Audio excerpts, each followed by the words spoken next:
Midterm voting is underway. I hope you guys are engaged with what's going on. If not, let me give you a few updates. It'll only take a second. Now, just hear me out for a second. I know some of you might be saying, I'm not really into politics. I voted in the presidential election and it doesn't look like they're getting anything done, especially for Black people. I get it. I get your frustration. I'm all on board with it and I understand exactly where you're coming from. That is the reason why I'm even creating a post in the first place, because a lot of stuff is not being done. We don't understand our role and they definitely don't understand theirs, that they work for us. Because if I'm an employer, I'm going to let my employees know what I want done and I'm going to see to it that they do it. We don't do that.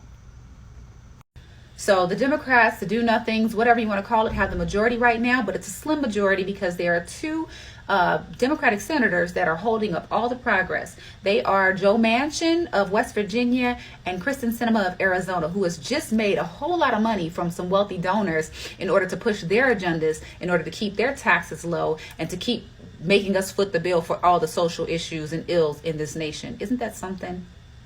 So yes, that's the thick of it. Those two senators are the two people that are blocking all of the legislation that will move us forward as a nation and as a people.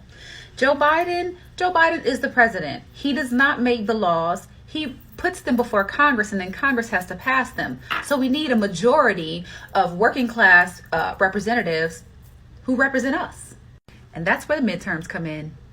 Now, I get the historical factors that this country has always pushed back every time we have made any strides to move forward. That's not just for people that look like us or people of color. That's also people who are working class, regular, everyday people who live and work next to one another. They always have pushed back against us. They've always done things to divide us in order to make us lose focus on who's taking everything from everyone else.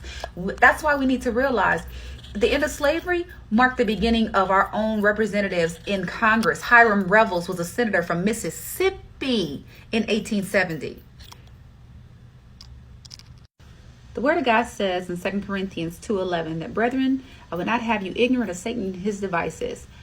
I didn't call you ignorant, but the word of God did. And it'll read you for filth if you let it, if you get in it, because we need to understand that as a people, we have always been community minded. And right now today, we are more individualistic than ever before. And we wonder why our children are fighting each other because they have nothing to fight for. We haven't given them a cause greater than themselves to fight for. We have to lead by example.